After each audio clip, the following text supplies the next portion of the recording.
In my opinion, this is the quote that sums up the Attica prison uprising, right? It's, if we cannot live as people, then we will at least try to die as men. And that comes from Charles Horatio Crowley, aka Brother Flip. Now, I heard that quote watching the Attica documentary that was filmed in 2021. I also watched the Attica documentary that was filmed in 1974, and they're very different perspectives because in 1974 they actually have recordings of people who are still alive, like the people who perpetrated this atrocity, right?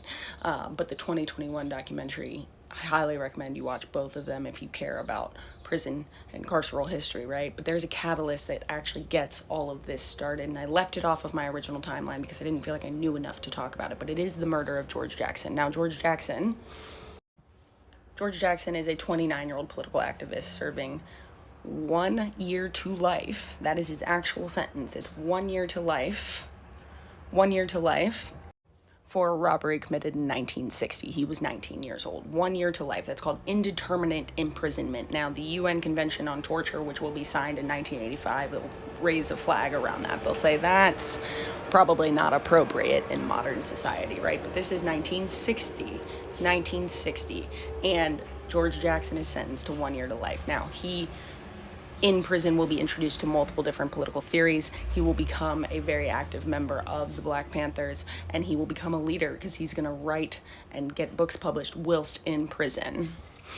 It's important to understand that he is a complicated character, right?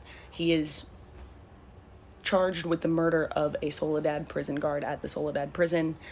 Him and two other inmates will become known as the Soledad Brothers. He will write a book called Soledad Brother, and he just becomes a very well-known figure. And then on August 21st, 1971, 12 days before his 30th birthday, he will be shot in the back after he smuggles in a gun under a wig and kills 5 people, allegedly. Why do I say allegedly? Well, that is the story that the state puts out, right? That's the story the state puts out, but the majority of men in prison in the United States at the time don't believe it, right? They know his history. They know that he was trying to escape prison. They know that his little brother tried to help him escape during the trial for the Soledad Guard as well, and they just don't buy it.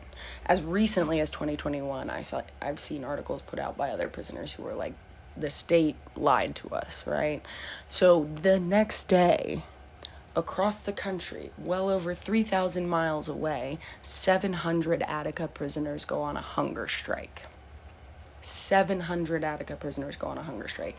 If we're looking at the timeline that we've been discussing thus far, we have the July Manifesto, 27 demands sent to Nelson A. Rockefeller, sent to Russell Oswald and Walter Dunbar and all of these people who are working with the state.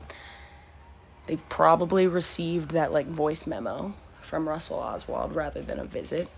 And then this happens and they go on a day-long hunger strike, 700 of them. And about 14 days later, the Attica prison uprising will begin. They tried to live as people. They tried to ask the state to give them the human rights they deserve. And when that failed and the opportunity arose, they took over part of the prison. And we're going to talk about the 4 days of the prison uprising and exactly how much more civilized the prisoners were than the people who were taking care of them.